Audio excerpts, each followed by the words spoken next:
حضور فرماتے ہیں پھر میں آگے بڑھا، مسجد اقصی میں پہنچا، سارے نبی اکٹھے تھے، میں بھی پہنچ گیا۔ نبی پاک فرماتے ہیں حضرت جبریل نے اذان پڑھی، بڑا پیارا موضوع، اور یہ وہ والا موضوع ہے جس پہ اللہ بھی فرماتا ہے سبحان اللہ جی۔ کیا فرماتا ہے اللہ؟ کہنا ذرا۔ اور سب کا اپنا اپنا ذوق ہے نا۔ ہمارے استاد فرمایا کرتے تھے جب نبی پاک ساجد حج کے معراج کی رات چلے تو اللہ نے کہا سبحان اللہ۔ کیا فرمایا؟ میں تو ان کو دیا کہتے نہیں اچھی آنکھوں پر جتنے اللہ آنکھیں ہوتے تھے رکھنا چاہیے نا۔ کیا کہا اللہ کریم نے؟ محبوبہ سبحان اللہ، سبحان اللہ جی اسرا بے عبدہی۔ نبی کریم صلی اللہ تعالی وسلم فرماتے ہیں مسجد اقصی میں پہنچا، اور جب میں پہنچا نا سارے نبی بیٹھے تھے۔ حضور فرماتے ہیں جبریل امین نے نا اذان پڑھی تو میرے حاشیے میں بھی نہیں تھا کہ میں جماعت کراؤں گا۔ یہاں لوگوں کو شوق ہوتا ہے نا آگے آگے، کہا میرے حاشیے میں بھی نہیں تھا کہ میں جماعت، میں تو پیچھے تھا، میرا دل تھا موسیٰ کرائیں گے، عیسیٰ کرائیں گے، ابراہیم خلیل اللہ کرائیں، یا حضرت آدم علیہ السلام سب کے باپ ہیں وہ کرائیں گے۔ فرماتے ہیں جب اقامت ہوئی تو حضرت جبریل نے میرا ہاتھ پکڑا اور مجھے کر دیا۔ پھر بریلی کے امام بول پڑے، کہنے لگے وہ سرور کشور رسالت جو عرش پر جلوہ گر ہوئے تھے، نئے نویلے طرب کے سرما عرب کے مہمان کے لیے تھے۔ اور اعلیٰ حضرت فرماتے ہیں ایک راز تھا مسجد اقصی میں جانے کا، سر کہتے ہیں راز کو۔ اعلیٰ حضرت فرمانے لگے نماز اقصی میں تھا یہی سر، یا معانی ہو اول آخر، ہے دست بستہ وہ پیچھے حاضر جو سلطنت پہلے کر گئے تھے، ہے دست بستہ وہ پیچھے حاضر جو سلطنت پہلے کر گئے تھے۔ نبی پاک فرماتے ہیں حضرت جبریل نے مجھے کھڑا کیا تو میں نے جبریل کو دیکھا، میں نے کہا مجھے کیوں کھڑا کر رہے ہو؟ تو حضرت جبریل کہنے لگے یا رسول اللہ یہ جتنے پیچھے کھڑے ہیں ان کی بھی خواہش یہی ہے کہ آپ ہی جماعت کرائیں، اور اللہ کی رضا بھی یہی ہے کہ آپ ہی جماعت کرائیں۔ نبی پاک فرماتے ہیں میں نے جماعت کرائی، پھر نبیوں نے تقریریں کی، میری باری آئی تو ایک جملہ کہا تو حضرت ابراہیم کہنے لگے آپ نے تو ایک جملے میں ہی کمال کر دیا ہے۔ کوئی نبی کہنے لگے میں کلیم اللہ ہوں، کچھ کہنے لگے میں روح اللہ ہوں، کوئی فرمانے لگے میں خلیل اللہ ہوں، سب نے اپنی ذاتی بات کی۔ نبی پاک فرماتے ہیں میری بات آئی تو میں نے اللہ کی مخلوق کی بات کی، میں نے مسلمان کی بات کی، مومن کی بات کی، کافر کی بات کی، میں نے سب کی بات کی، ساری مخلوق کی۔ حضور آپ نے کیا فرمایا؟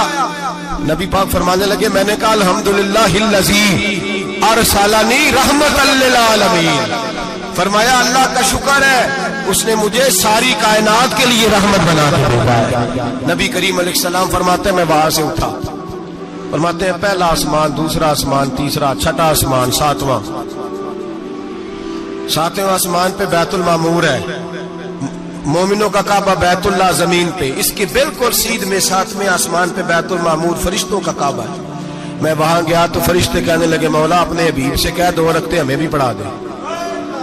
2 رکعتیں، نبی پاک فرماتے ہیں 2 رکعتیں میں حتیم میں کعبے میں پڑھ کے گیا، پھر 2 رکعتیں مسجد اقصی میں پڑھی، پھر 2 رکعتیں میں نے، بولیے 2 رکعتیں بیت المعمور میں کس کو پڑھائی؟ فرشتے کون ہیں؟ بولے تو جو نوریوں کے بھی امام ہیں۔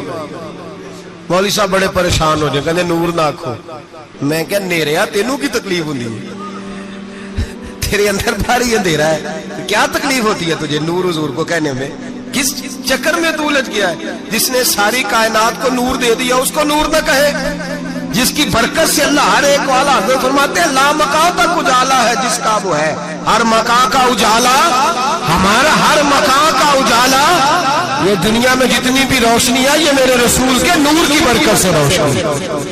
وہ کس قسم کی باتیں کرتا ہے؟ نبی کریم صلی اللہ تعالی علیہ وسلم فرماتے ہیں فرشتوں کی میں نے جماعت کرائی۔ اچھا جی نماز کس دن فرض ہوئی؟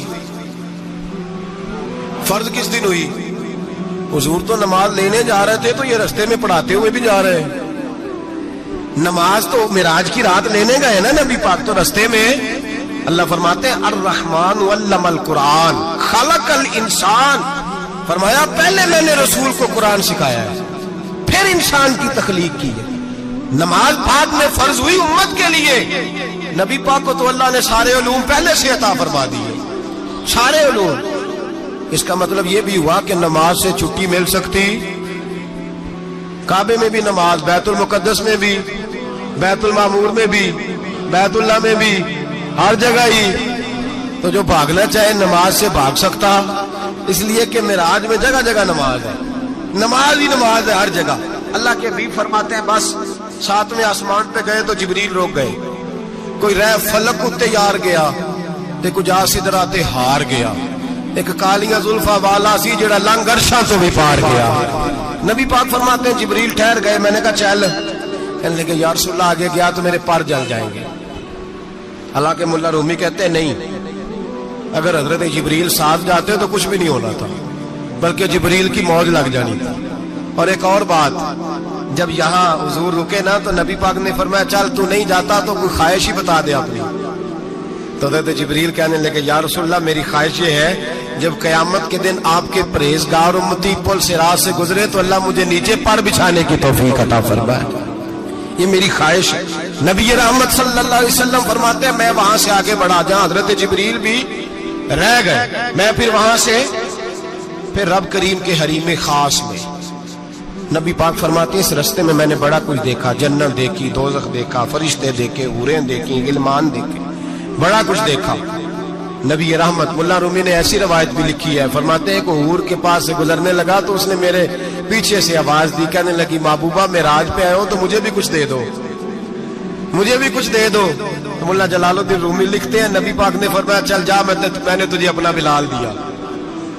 تو وہ حور کہنے لگی محبوبہ وہ تو کالا کلوٹا ہے, میرے لیے رہ گیا ہے. تو ملا رومی نے لفظ لکھا یہ ان کی محبت ہے, یہ ان کا پیار ہے. فرماتے ہیں محبوب فرمانے لگے تو کالا کہہ رہی ہے, ابھی تو میں نے اس سے پوچھا نہیں, پتہ نہیں تجھے پسند بھی کرتا ہے کہ نہیں, تجھے قبول بھی کرتا ہے کہ نہیں, ابھی تو میں نے اس سے پوچھا ہی نہیں. فلک اچھا ہے کمر پہ نہ ہلال اچھا ہے, تیری نظر بھی نہ ہو تو دونوں سے بلال اچھا ہے.